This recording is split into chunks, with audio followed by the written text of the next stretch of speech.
साथियों, आप सभी का विजन जंग प्लेटफॉर्म पर स्वागत है। इस वीडियो में हम लोग कुछ महत्वपूर्ण करंट अफेयर को देखेंगे तथा उनसे संबंधित महत्वपूर्ण बिंदुओं की विस्तार से चर्चा करेंगे। तो चर्चा को प्रारंभ करते हैं। सबसे पहले बात कर लेते हैं बैंड टेल स्कॉर्पियन फिश के संबंध में। तो कॉन्टेक्स्ट यह है कि हाल ही में सेंट्रल मरीन फिशरीज इंस्टीट्यूट, जिसको शॉर्ट में हम लोग CMFRI के नाम से जानते हैं, इसके शोधकर्ताओं द्वारा मन्नार की खाड़ी में स्थित श्वेतकराई तट पर एक दुर्लभ प्रजाति की मछली की खोज की गई है, जिसका नाम बैंड टेल स्कॉर्पियन है। तो इसके बारे में यह है कि यह छिपकर रहने वाली यह जो बैंड टेल स्कॉर्पियन फिश है, यह मछली की एक दुर्लभ प्रजाति है जो कि जहरीले कांटों से युक्त होती है। अब यदि इसके जूलॉजिकल नाम या वैज्ञानिक नाम की बात करें तो उसका जो वैज्ञानिक नाम है वह यह है स्कोर्पेनोसोप्सिस नेग्लेक्टा है। और यह ऐसा पहली बार है कि जब भारतीय जल क्षेत्र में कोई विशेष जलीय प्रजाति जो है वो जीवित खोजी गई है। तथा यदि इसके बारे में और चीज़ें देखें, इसकी विशेषताओं के बारे में, तो बैंड टेल स्कॉर्पियन फिश जो है यह शिकार करते समय तथा शिकार से बचते समय ये अपना रंग क्या होती है बदलने में सक्षम होती है। तथा इसकी एक खासियत और होती है कि पानी के अंदर सर्वेक्षण के दौरान यह मछली एक भ्रामक स्थिति उत्पन्न करती है, जो कि एक मूंगा कंकाल या कोरल स्केलेटन की तरह दिखाई पड़ती है। जिसको आप पानी के अंदर देखेंगे तो जैसे मूंगा कंकाल होता है वैसा ये दिखाई पड़ती है। और यह जो मछली होती है, मछली को स्कॉर्पियन फिश कहे जाने का जो मुख्य कारण है इसकी रीढ़ में पाया जाने वाला विष है, जिसका नाम है न्यूरोटॉक्सिक विष। तो इस विष की वजह से ही इसका नाम जो है स्कॉर्पियन फिश पड़ा है और यह इसकी रीढ़ की हड्डी में मिलता है। अब इस विष के बारे में बात करते हैं, न्यूरोटॉक्सिन जो विष है। तो यह जो न्यूरोटॉक्सिन विष है यह एक विषाक्त पदार्थ है, या न्यूरोटॉक्सिन एक विषाक्त पदार्थ है जो तंत्रिका उत्तक अर्थात नर्व टिश्यू के लिए हानिकारक होता है। और यह न्यूरोटॉक्सिन बहिर्जात अर्थात एक्सोजेनेटिक रासायनिक न्यूरोलॉजिकल का एक विशाल वर्ग है। और यह जो है यह विकासशील और परिपक्व दोनों प्रकार के जो उत्तक या टिश्यू होते हैं उसके कार्यों को प्रतिकूल रूप से प्रभावित कर सकती है। अब यह निकलती कैसे? तो जब मछली की रीढ़ जो है किसी कठोर सतह या व्यक्ति के साथ लगती है, किसी व्यक्ति को चुभती है या किसी अन्य जीव को चुभेगी, तो इसकी रीढ़ में उपस्थित जो विष होता है वो तुरंत सतह जो भी स्किन होगी या जो सतह होगी उसमें प्रवेश कर जाता है। और क्या करता है कि जिस भी जीव में यहाँ प्रवेश करेगा, मनुष्य में प्रवेश करेगा, उससे बहुत ज़्यादा दर्द उत्पन्न कर सकता है।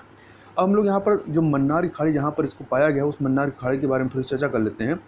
तो मन्नार की खाड़ी के बारे में देखें तो यह एक उथले पानी की खाड़ी है जो कि हिंद महासागर में लक्षद्वीप सागर के एक भाग का निर्माण करती है।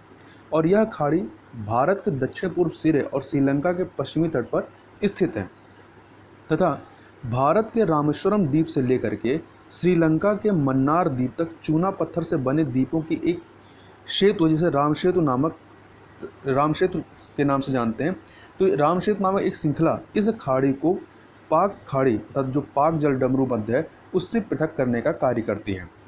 तथा दक्षिण भारत की तमीर बरणी नदी और श्रीलंका की अरुबी अरु नदी जो है इस खाड़ी में अर्थात मन्नार की खाड़ी में गिरती है। और यह जो पूरा इलाका है यह समुद्री जैव विविधता के मामले में दुनिया के सबसे धनी क्षेत्रों में से है, मतलब सबसे समृद्ध इलाकों में से है। और यूनेस्को के मुताबिक मन्नार की खाड़ी में 4,223 समुद्री प्रजातियों का वास है। और इसके अलावा यह जो खाड़ी है मन्नार खाड़ी कुल लुप्तप्राय प्रजातियों जैसे कि कुछ लुप्तप्राय प्रजातियों जैसे कि डॉल्फिन है, डंगोंग जिसे कि समुद्री गाय के नाम से जानते हैं, व्हेल और समुद्री खीरे या सी कुकुम्बर को आश्रय देने का कार्य करती है। तथा इसके अलावा 1986 में तमिलनाडु के थुद्दुकुंडी और धनुषकोडी के बीच 21 द्वीपों को मन्नार मरीन नेशनल पार्क के रूप में घोषित किया गया था। और 1989 में इसके बफर जोन को बायोस्फीयर रिजर्व घोषित किया गया था।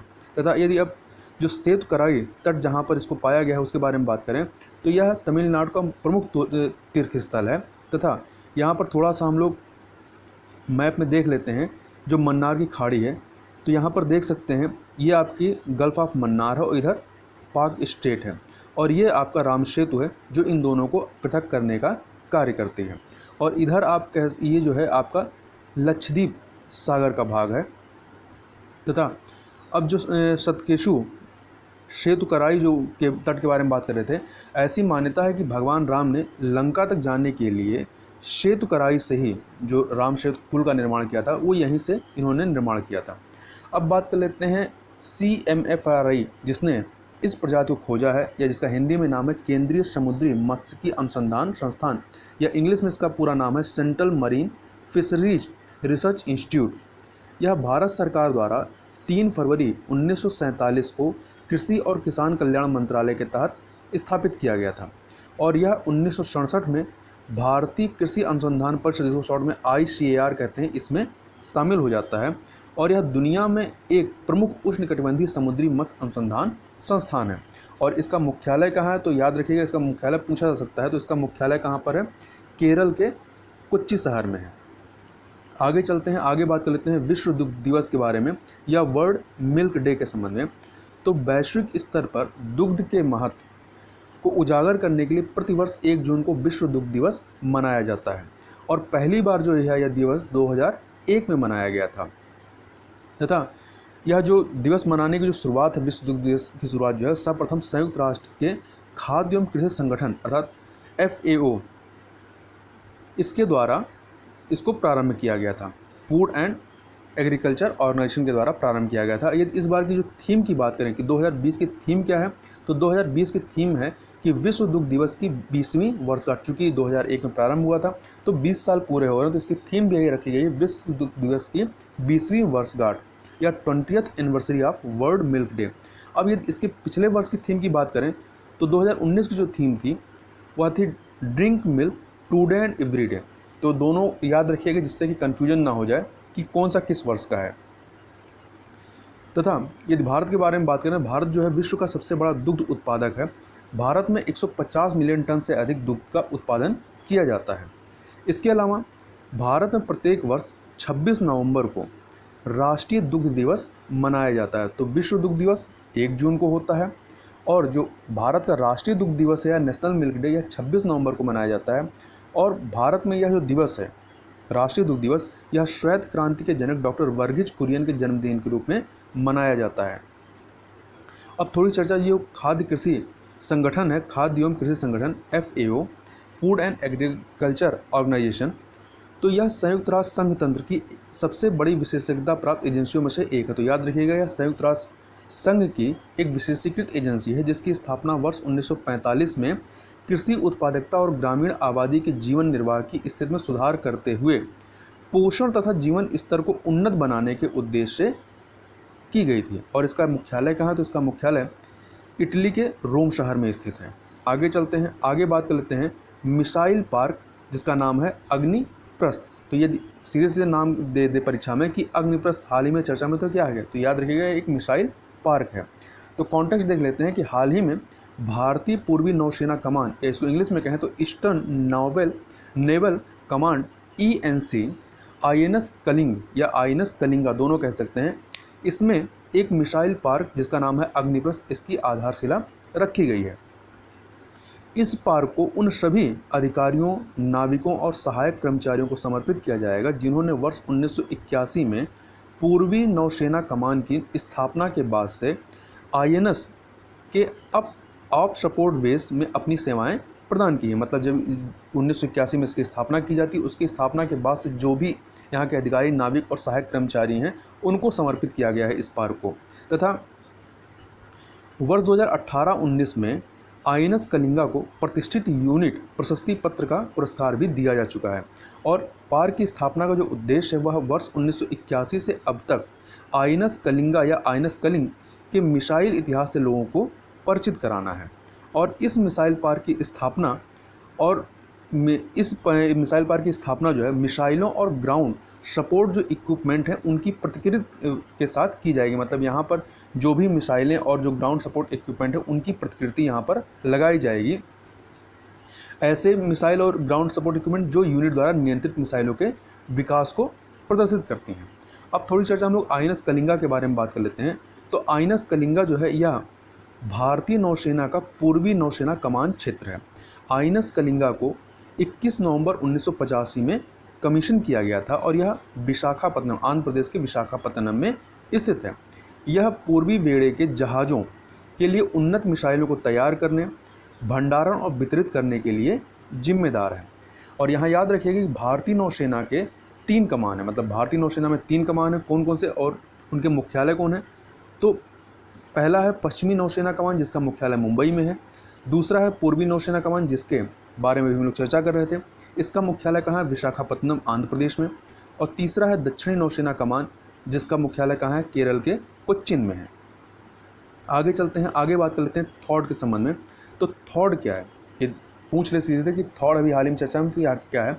तो यह एक मिसाइल रक्षा प्रणाली है। याद रखिएगा, किसकी है? अमेरिका की है। तो कॉन्टेक्स्ट यह है कि हाल ही में चीन ने दक्षिण कोरिया में अमेरिका की थॉड मिसाइल रक्षा प्रणाली की मौजूदगी को लेकर के पुनः आपत्ति दर्ज कराई है।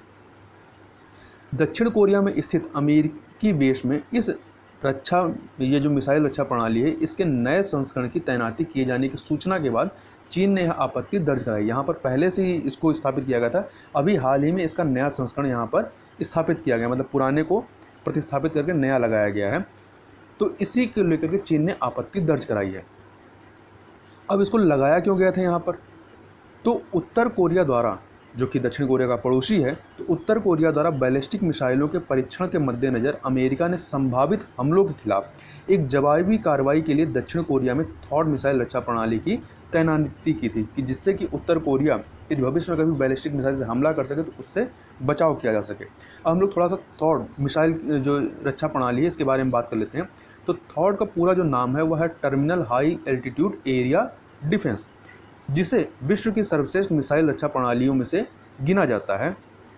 यह जो थॉड है, थॉड अंतरिक्ष आधारित और जमीन आधारित निगरानी स्टेशनों से जुड़े होते हैं या जुड़ा होता है। यह स्टेशन जो होते हैं, मतलब अंतरिक्ष आधारित और जमीन आधारित जो निगरानी स्टेशन होते हैं, यह स्टेशन अपनी तरफ आने वाली मिसाइलों के बारे में थॉड इंटरसेप्टर मिसाइल को डेटा ट्रांसफ़र कर खतरे के बारे में सूचित कर देता है। मतलब कि इसके तरफ, इस स्थान की तरफ कोई भी यदि मिसाइल आ रही है तो उसके बारे में जो थॉड इंटरसेप्टर मिसाइल है उसको डेटा पहुंच जाता है और वह उचित कार्रवाई करता है।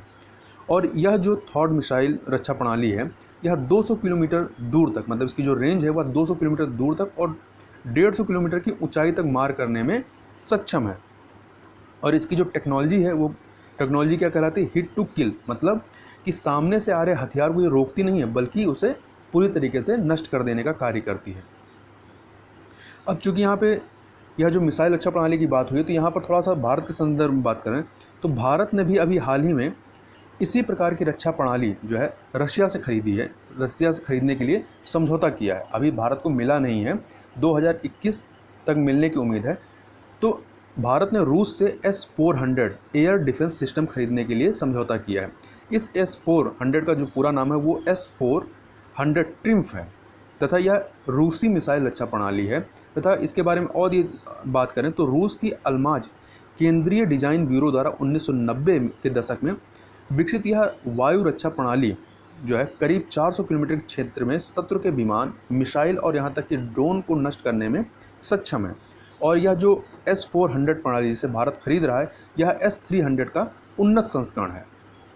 और S-400 को के बारे में क्या है कि S-400 को सतह से हवा में मार करने वाला दुनिया का सबसे सक्षम मिसाइल सिस्टम माना जाता है। तथा इस रक्षा प्रणाली से विमानों सहित क्रूज और बैलिस्टिक मिसाइलों तथा ज़मीनी लक्ष्यों को भी निशाना बनाया जा सकता है। यहाँ तक कि जो अमेरिका का 5वीं पीढ़ी का जो फाइटर जेट है जिसका नाम है F-35, इसको भी मार गिराया जा सकता है।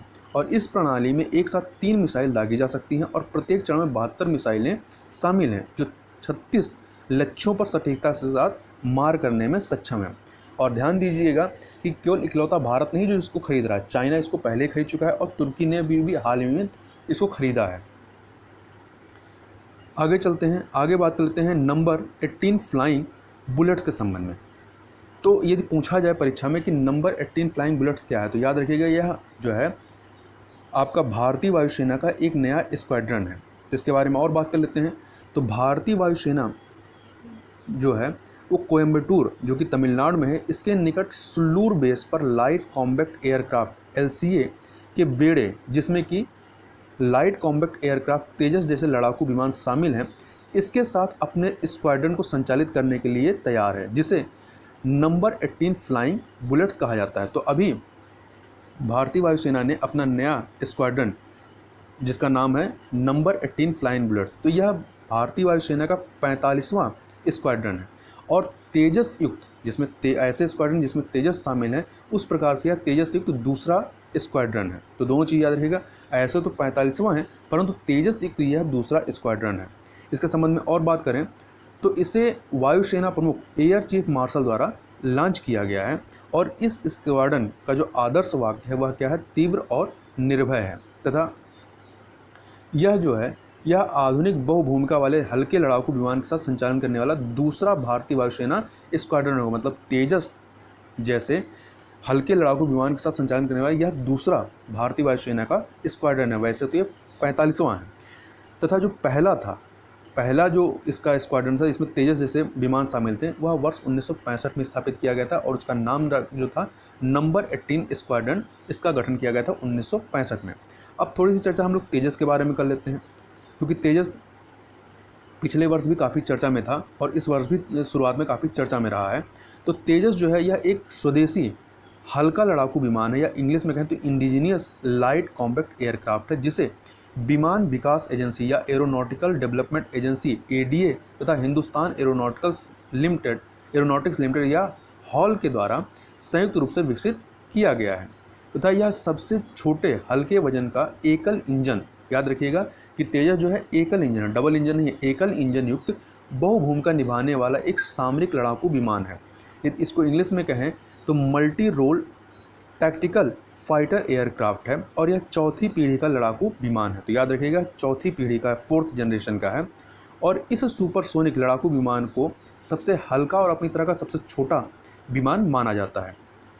अब थोड़ी सी चर्चा यदि हम लोग हॉल के बारे में करें, हिंदुस्तान एरोनॉटिक्स लिमिटेड के बारे में, तो इसकी स्थापना जो है मैसूर सरकार के सहयोग से बालचंद हीराचंद द्वारा 23 दिसंबर 1940 को बेंगलुरु में हिंदुस्तान एयरक्राफ्ट कंपनी के रूप में स्थापित किया गया था। मतलब प्रारंभ में इसका जो नाम था वो हिंदुस्तान एयरक्राफ्ट कंपनी था, और यह किस मंत्रालय के तहत आता है, तो यह रक्षा मंत्रालय के तहत आता है, और 1951 से यह रक्षा मंत्रालय के प्रशासनिक अधिकार क्षेत्र में आता है।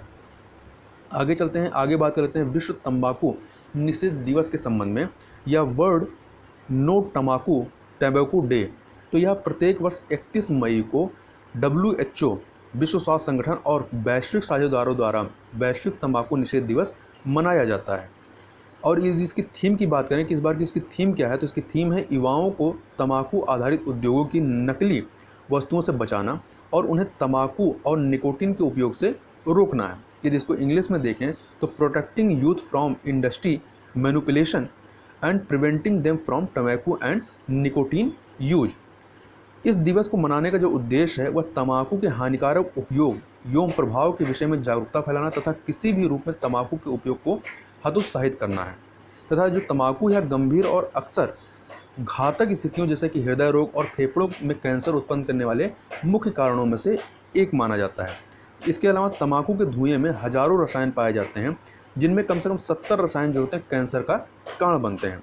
तथा तंबाकू के धुएं में पाए जाने वाले कुछ यदि रसायनों में के बारे में बात करें तो इसमें nicotine, hydrogen cyanide, formaldehyde, lead, arsenic, ammonia, रेडियोधर्मी कुछ तत्व जैसे कि uranium, benzene, nitrosamine, carbon monoxide, polycyclic aromatic hydrocarbon, जो शॉर्ट में लोग PAH कहते हैं, यह भी इसमें शामिल होता है।